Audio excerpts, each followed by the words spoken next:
Okay, hello everyone, and welcome to Connecting the Dots with Dr. Ashaye. So this Wednesday, we're going to continue to talk about sleep and health. And that's because with just a few simple changes to your sleep habits, you can improve your overall health and well-being. You can wake up feeling energized and ready to take on the day. So let's get started. So before we get into it, if you've not already, hit that subscribe button. That's how we get the word out so more people can get this information.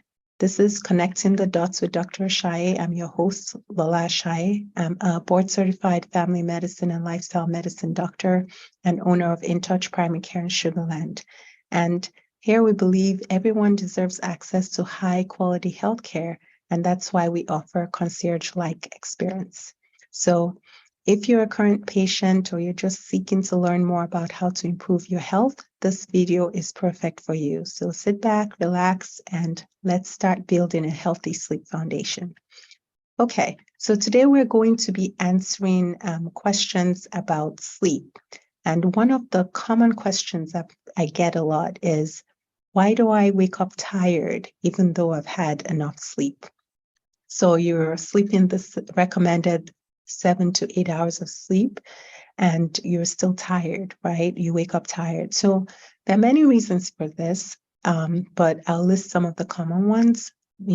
Obviously you want to check with your doctor. This is not medical advice. You want to check with your doctor and find out what may be going on with you. But just generally speaking, one of the things that can affect sleep is even things like food. So the type of food and the timing of food can affect whether or not you have a good quality sleep. So for example, if you're eating foods with a lot of sodium in them, well, guess what? You're much more likely to get up frequently at night to use the restroom, which is going to affect your sleep. So even something so simple as that, as making sure that at dinner time, you're not having high sodium foods can actually, make things a lot better. Some things like drinking alcohol also before bedtime, which a lot of people do that commonly to relax themselves. Well, the problem with that is alcohol can also affect your sleep and sleep quality. So it can make you, maybe you feel sleepy initially, and then it can make you wake up at odd times, for example. Or it can make you go to the restroom more often, so you're waking up more often to do that. So there are things like that that affect sleep. Another thing that affects sleep is something called sleep apnea, and that is a condition where people a lot of times are snoring, and basically their body is waking up several times during the night, but they don't know it. So their brain is not getting enough oxygen, and so it's waking up to breathe. And that's causing them to wake up so many times at night, so that when they wake up in the morning, they really didn't sleep well. And so because of that, they, feel tired when they wake up. Another very common thing that happens these days is we have our relationship with light has changed for a lot of people. And this is because when, a lot of people are working from home now, and so light is very important. That's the way that we signal our body in terms of how our body determines the sleep cycle. So the light you're exposed to during the day helps your body figure out when it's time to go to bed.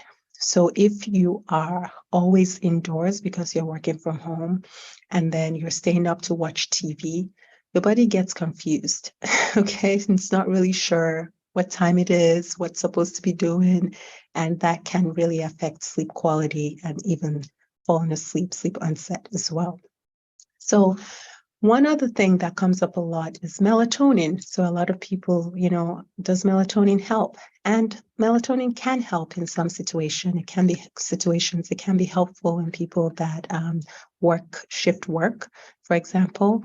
But with melatonin, check with your doctor, because it doesn't work. It's not the cure for all sleep conditions, and something else may be going on.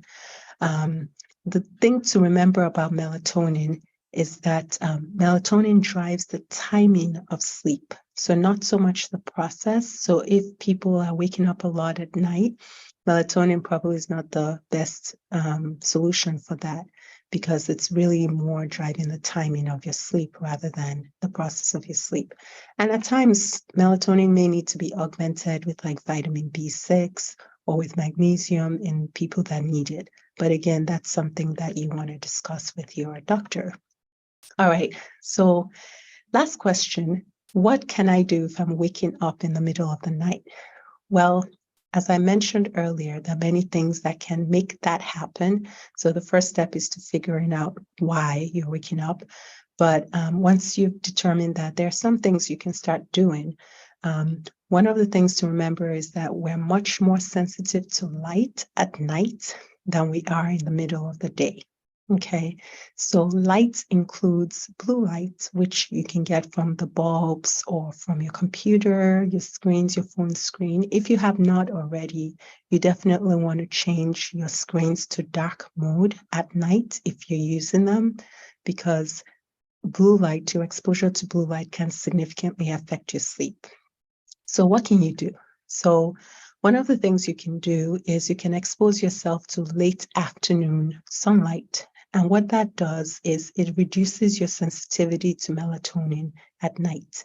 So again, a lot of people are not exposing themselves to lights in the morning, and then at night you're exposing yourself to light from TV and your phone and computers and things like that, and your body is so much more sensitive to light at that time, so it suppresses, it drops your melatonin, and you need melatonin to go to sleep, right? So your melatonin levels are too low, and so you're having trouble falling asleep.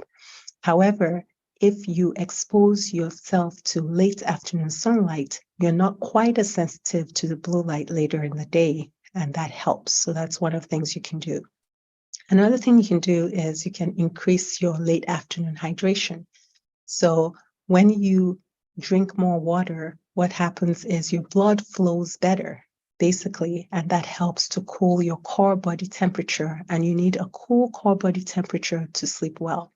So by drinking lots of fluids, staying hydrated, avoiding dehydration, you are essentially helping yourself sleep better. So that's one of the other things you can do if you find yourself waking up a lot.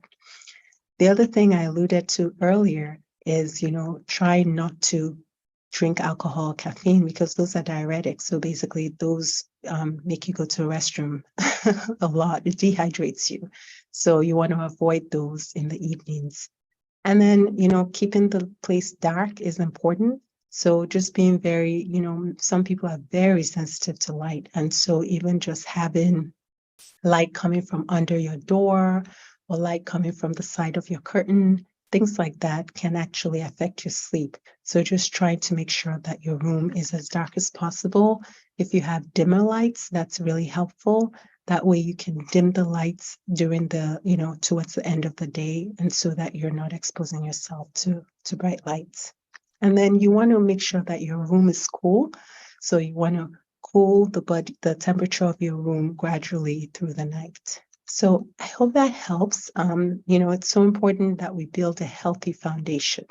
And with healthy food choices, consistent physical activity, intentional stress reduction, avoiding risky substances, and by prioritizing sleep, which is what we've been focusing on, we can really, really build a healthy foundation. This way we have less need for medications. We feel better, we live better, we enjoy doing what we love.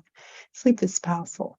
It's pretty much a natural health booster, and good quality sleep lowers blood pressure. It improves heart health. That's how we repair our cells. It improves our immunity and so much more. So I hope you've made a decision to prioritize your sleep and try to address things that might be affecting your sleep. So imagine if you're now sleeping better, you've changed your sleep habits, and you've started towards this healthy foundation path. So now you start to feel better. You can you can really, have a healthier foundation. You feel better, you have more energy, you can prevent serious health conditions. So if you found this helpful, please share it with others. It can really make a significant difference for them. And if you're in the Houston area and you're looking for a doctor that's proactive about your health, we're here for you at In Touch Primary Care. To learn more about our services and how we can help you, please visit our website, www.intouchprimarycare.com, or call us at 713-280-9985. And we look forward to helping you on your journey to better health. I'll see you next week. Have a great day. Bye-bye.